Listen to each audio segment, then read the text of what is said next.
Welcome back to IMPS classes. अभी हम लोगों ने एग्जाम्पल 7 को देखा। अब हम एग्जाम्पल एक्चुअली में यहाँ NCERT में 7 लिखा है, लेकिन हमारा ये एग्जाम्पल 9 होगा। इसके पहले हमने एग्जाम्पल 8 को सॉल्व किया। प्रतिस्थापन विधि को हम समझ रहे हैं और ये क्वेश्चंस कैसे होगा ये देखेंगे। अब इसके बाद हमारा प्रश्नावली 3.2 स्टार्ट हो जाएगा, इसलिए ये लास्ट एग्जांपल होगा 3.2 के पहले का।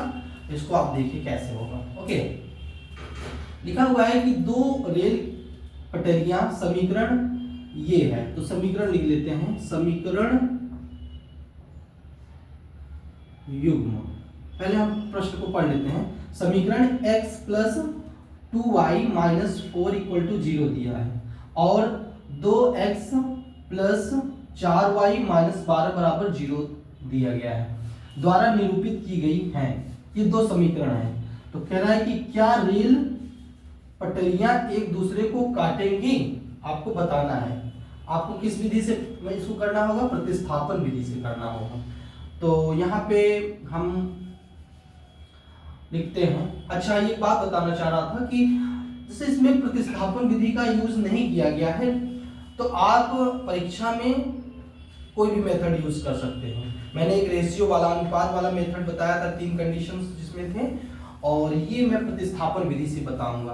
तो आपको जो समझ में आएगा वो करिएगा, कोई प्रॉब्लम नहीं होगा। दो समीकरण, तो समीकरण युग्म मैंने लिखा पहले x प्लस 2y माइनस 4 बराबर 0। इसको आप क्या लिख सकते हैं? x प्लस 2y बराबर 4। इसको आप समीकरण 1 दे दीजिए।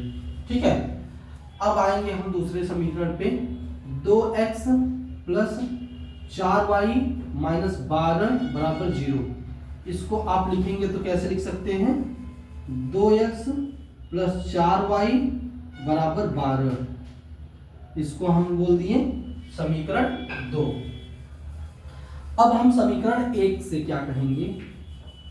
समीकरण 1 से x का मान निकालेंगे।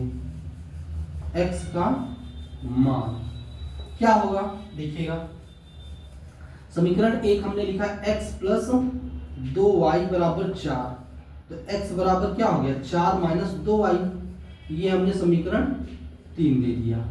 ठीक है, अब हम समीकरण 3 से जो x की मान है हम समीकरण 2 में पुट कर देंगे और यहां से हम y की मान प्राप्त करने की कोशिश करेंगे। तो आप क्या लिखोगे?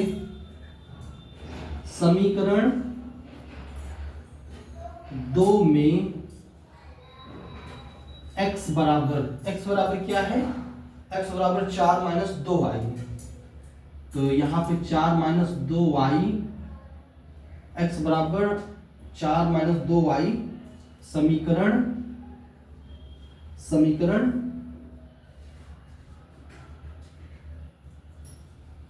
या ऐसे लिख सकते हैं। समीकरण 2 में x बराबर 4 माइनस 2y को प्रतिस्थापित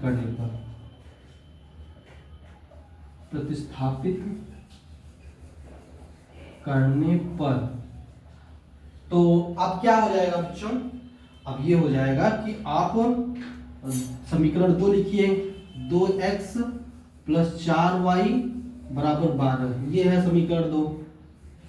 तो अब हम यहाँ पे x की मान रखेंगे, तो 2x का मान हो जाएगा 4 माइनस 2y प्लस 4y बराबर 12।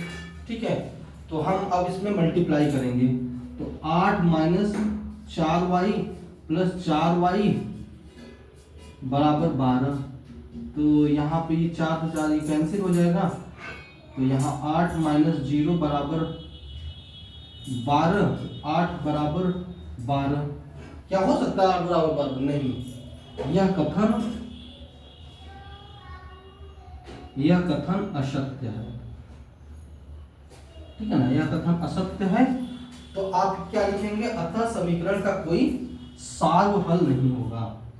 अतः समीकरण का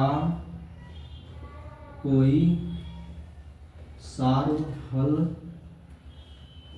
नहीं होगा।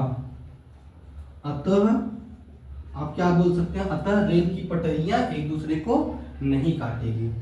अतः रेल पटरियां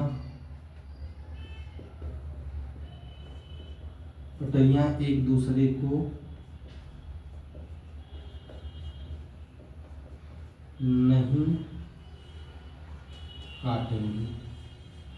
ओके स्टूडेंट्स, तो ये वाला एग्जाम्पल हम इस तरीके से सॉल्व करेंगे। Okay, thank you.